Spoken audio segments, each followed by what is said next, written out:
আসসালামু আলাইকুম সবাইকে। আমি রোজা রেখে অসুস্থ শরীরে তবুও স্বামীর অনেক কাপড় চোপড় ধুয়ে নিলাম। বাড়িতে গিয়েছিলাম 10-12 দিন থাকার পর এসে দেখি বাসার তো নাজেহাল অবস্থা। যতই শরীর অসুস্থ হোক তবু কাপড় ধুতে হয়। ধুয়ে ছাদে নিয়ে যা দেখি মনটা একটু ভালো লাগলো। পেঁয়াজের ফুলটা এত সুন্দর যে লাগতেছে, তারই সাথে রজনীগন্ধা ফুল ছাদে।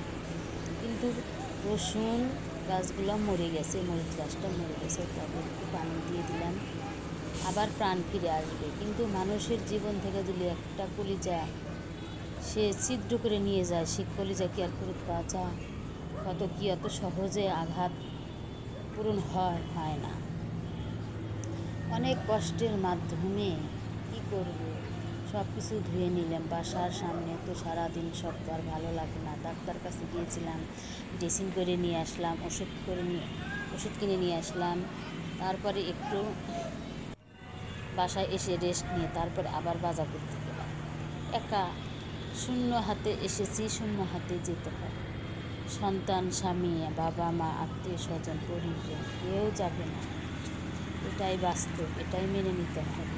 এখন থেকে আমি এটাই মেনে নিচ্ছি। দেখেন স্ট্রবেরি গাছে স্ট্রবেরি ধরেছে, লাল টসটস স্ট্রবেরি একজন সেই পছন্দ করে। বাজারে গিয়েছিলাম, 250 গ্রাম স্ট্রবেরি নিয়ে আসলাম। এখন খুবই কম দাম, 120 টাকা করে হয়েছে। 3টা নিয়ে আসলাম। ডাক্তার বলেছে আমার টক জাতীয় খাবার খেতে হবে, লেবু, মালটা, বাদাম বেশি করে খেতে হবে। কে আছে আমাকে সাহায্য করবে? কেউ না। যে এই ফলটা কেটে দিলাম, আম্মু তুমি খাও, কেউ বলবে না। ভিডিওর প্রথমে বললাম না, শূন্য হাতে এসেছি, শূন্য হাতে যেতে হবে। স্ট্রবেরিগুলো অনেক লাল। একটা বাচ্চা খেয়ে বললো অনেক মিষ্টি, ওরা সবাই কিনলো দেখে আমি আরেকটু কিনে নিয়ে আসলাম। সাথে একটু চানাচুরও নিয়ে আসলাম, বিপ্লবও নিয়ে আসলাম। প্রতিদিনই বাজার করতে ইচ্ছে করে না, তবুও বাজারে যেতে হয়।